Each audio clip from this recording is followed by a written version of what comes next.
प्रधानमंत्री ने कहा, दिल्ली सामूहिक बलात्कार के अपराधियों को जल्द से जल्द सजा देने के लिए सरकार प्रतिबद्ध। कांग्रेस अध्यक्ष सोनिया गांधी ने पीड़िता के शीघ्र स्वस्थ होने की कामना। कहा, दोषियों को मिले जल्द सजा। प्रधानमंत्री ने बेहतर भविष्य के लिए जल संसाधनों के न्यायोचित उपयोग पर दिया जोर। 6वीं जल संसाधन परिषद की बैठक को संबोधित करते हुए कहा, भूजल के दुरुपयोग को रोकने के लिए करने होंगे और उपाय। केंद्रीय गृह मंत्री सुशील कुमार शिंदे ने कहा, अलग तेलंगाना मामले पर 1 महीने के भीतर हो सकता है कोई ठोस फैसला। मामले पर राज्य के 8 प्रमुख राजनीतिक दलों ने आज नई दिल्ली में एक बैठक में लिया हिस्सा। तेलंगाना राष्ट्र समिति के प्रमुख चंद्रशेखर राव ने तेलंगाना मुद्दे पर हुई सर्वदलीय बैठक पर किया असंतोष जाहिर। उन्होंने कहा कि बैठक में नहीं निकला कोई परिणाम। तेलंगाना मामले पर भाजपा नेता प्रकाश जावड़ेकर का कहना है कि कांग्रेस इस मामले को गंभीरता से नहीं ले रही। उन्होंने कहा कि सरकार तेलंगाना मामले पर जल्द कोई फैसला ले तो इसमें देंगे उसका साथ। सीपीआई नेता डी राजा ने कांग्रेस सरकार पर आरोप लगाते हुए कहा कि सरकार तेलंगाना मामले पर अपना रुख साफ नहीं कर रही। केंद्रीय गृह मंत्री सुशील कुमार शिंदे ने कहा कि दिल्ली के सभी थानों में महिला पुलिस कर्मियों की तैनाती की जाएगी। उन्होंने बताया कि इसके लिए विशेष भर्ती भी की जाएगी। सरकार ने देश भर के बलात्कार के दोषियों का एक डाटाबेस तैयार करने का फैसला किया है, जिसमें उनके नाम, फोटो और पते किए जाएंगे सार्वजनिक। इसकी शुरुआत दिल्ली से की जाएगी।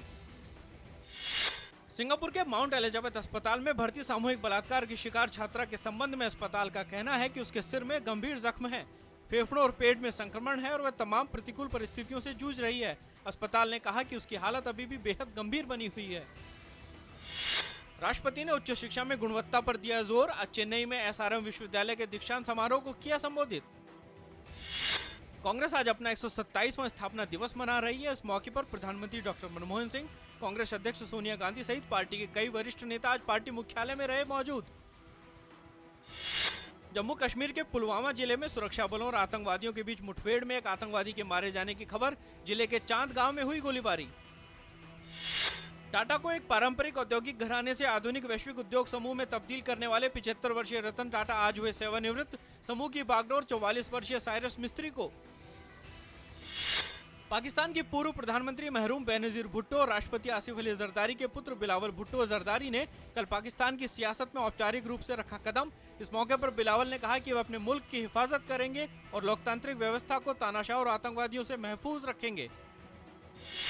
फिलिस्तीन के राष्ट्रपति महमूद अब्बास ने दी चेतावनी कि इजराइल में 22 जनवरी के चुनाव के बाद अगर इजरायली सरकार की तरफ से फिलिस्तीन शांति प्रक्रिया पर संशोधन को लेकर बातचीत नहीं होगी तो वह फिलिस्तीन प्राधिकरण को रद्द कर देंगे। राष्ट्रपति अब्बास ने कहा कि अगर इस तरह की स्थिति पैदा होती है तो इसकी जिम्मेदारी इजराइल सरकार की होगी। सीरिया में शांति बहाली के अंतर्राष्ट्रीय दूत लख्तर ब्राह्मी ने कहा कि सीरिया में 21 माह पुराने संघर्ष को समाप्त करने के लिए वास्तविक बदलाव की है जरूरत। इस बीच रूस के विदेश मंत्री सर्गेई लावरोव ने कहा, सीरिया में बदलाव कॉस्मेटिक नहीं होना चाहिए। गौरतलब है कि सीरिया के राष्ट्रपति बशर अल असद का मौजूदा कार्यकाल 2014 में समाप्त हो रहा है। अहमदाबाद में दूसरे अंतर्राष्ट्रीय T20 मैच में भारत और पाकिस्तान आमने सामने। पहला मैच 5 विकेट से गंवा चुकी भारतीय टीम के लिए मैच जीतना जरूरी। उत्तरी भारत समेत देश के कई हिस्सों में इस वक्त गिरते पारे ने बढ़ाई लोगों की मुश्किलें। राजधानी दिल्ली में भी कपकपा देने वाले हवा और कोहरे से जनजीवन हो रहा प्रभावित।